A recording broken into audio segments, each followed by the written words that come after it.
അപ്പൊ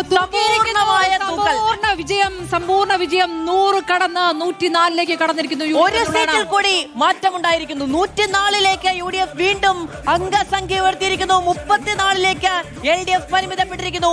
രണ്ടിടത്ത് താമര വിരിഞ്ഞിരിക്കുന്നു. ഒരു വിജയം കൂടി പ്രഖ്യാപിക്കുകയാണ്. അരുവിക്കരയിൽ ജി സ്റ്റീഫൻ, LDFന്റെ ജി സ്റ്റീഫൻ വിജയിക്കുകയാണ്. അരുവിക്കരയിൽ അവിടെ ശിവകുമാറിനെ പരാജയപ്പെടുത്തിക്കൊണ്ട് ജി സ്റ്റീഫന്റെ വിജയം.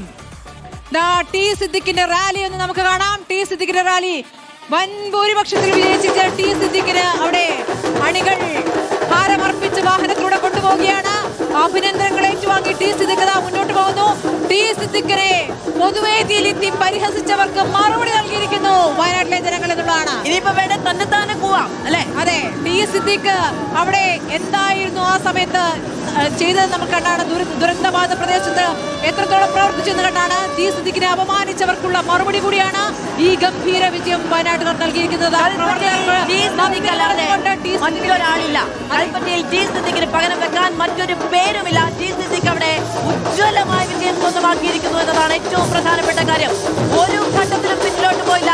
എല്ലാ ഘട്ടത്തിലും പുറ്റൻ ലീഡ് ഉയർത്തിക്കൊണ്ടാണ് ടി സിദ്ദിഖ് കൽപ്പറ്റയെ സൂപ്പർ ഫിനിഷ് നടത്തുന്നത്.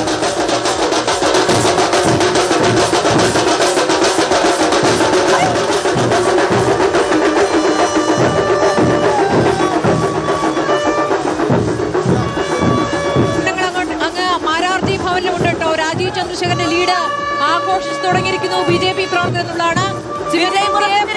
എന്ന മുദ്രാവാക്യം വിളിച്ചുകൊണ്ടാണ് BJP പ്രവർത്തകരുടെ ആഹ്ലാദ പ്രകടനം തുടങ്ങിയിരിക്കുന്നത്. കണ്ണൂരിൽ ടിഒ മോഹനൻ വിജയിച്ചു. 18,530 വോട്ടിന് ടിഒ മോഹനൻ കണ്ണൂരിൽ വിജയിച്ചിരിക്കുന്നു. കണ്ണൂര് കൂടെ പോന്നു, തളിപ്പറമ്പ് പോയി, പയ്യന്നൂര് പോയി. ഈ നിലയ്ക്ക് കണ്ണൂർ അപ്പാടെ പോകുന്ന സാഹചര്യം കാണാൻ കഴിയുകയാണ്.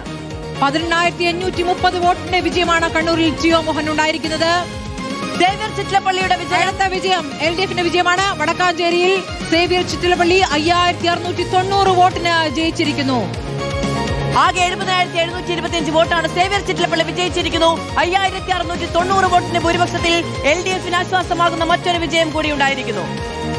കെ സുരേന്ദ്രൻ 2025 ജനുവരിയിൽ പ്രധാനപ്പെട്ട കാര്യമാണ്. KPSSC രാഷ്ട്രീയ സമിതി യോഗത്തിൽ 63 മണ്ഡലങ്ങൾ കേന്ദ്രീകരിച്ച് പ്രവർത്തിക്കണമെന്ന തന്ത്രമാണ് പ്രതിപക്ഷ നേതാവ് VD സതീശൻ മുന്നോട്ട് വച്ചിരുന്നത്.